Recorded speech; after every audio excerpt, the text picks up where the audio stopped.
Hello, ako si Ellen. 17 years na akong teacher dito sa Thailand.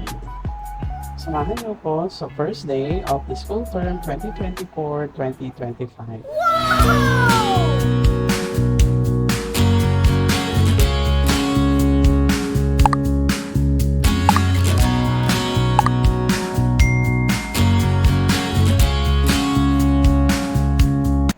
Hello, ako si Ellen.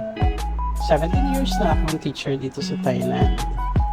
Samahan niyo ko sa first day of the school term 2024-2025. Ito ang school na pinapasukan ko. Meron itong 2 buildings.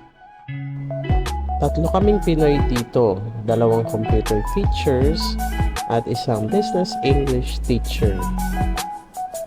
Matatagal na rin kami nagtatrabaho dito. Yung business teacher, more than 25 years na nga.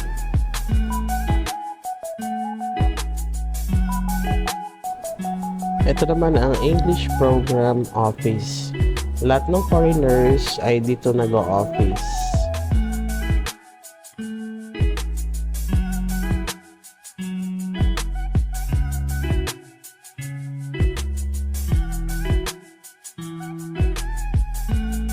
Magsisimula ang araw ko sa flag ceremony. Kailangan namin pumila kaming lahat ng foreign teachers together with the students. Medyo matagal din ang flag ceremony. It takes about 15 to 25 minutes. So the whole time nakatayo kami sa likod, inaabangan namin ang matapos ang flag ceremony. Merong mahigit 2,000 estudyante dito sa pinapasukan kong eskwelahan. Ang edad nila ay nag-uumpisa sa 15 up to 20 years old.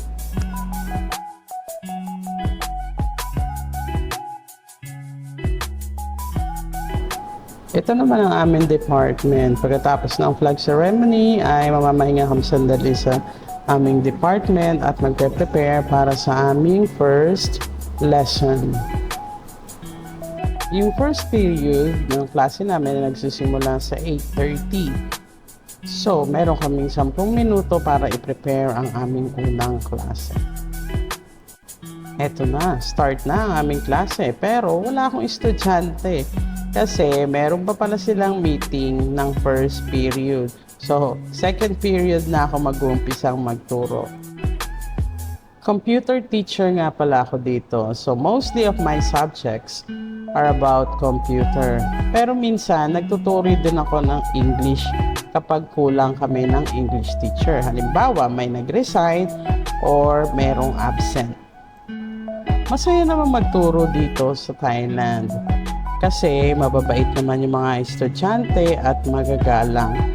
Yun nga lang, may kakulitan sila at may pagkaisip bata. Bilang guro, kailangan mo ng maraming pasensya.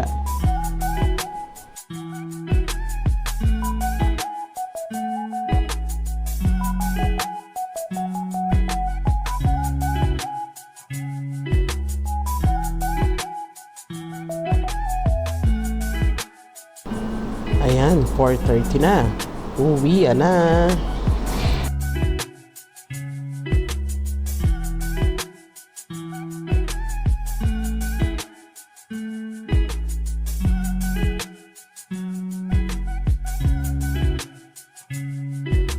Sobrang init pa rin dito sa Thailand kahit 4:30 na. Parang 12:00 ng tanghali. Umulan man, sandali lang, tapos ambon lang. Hindi nga pala iuso dito ang suspension ng classes or modular kahit super init or malakas ang ulan. Kasi sandali lang umuulan. Pero ang init, so kahit sobrang init sa labas, fully air conditioned naman ang bawat room. Kaya walang dahilan para isuspend ang klase. O paano? Kita-kita na lang tayo sa episode 2. Don't forget to like and subscribe to my channel. Bye!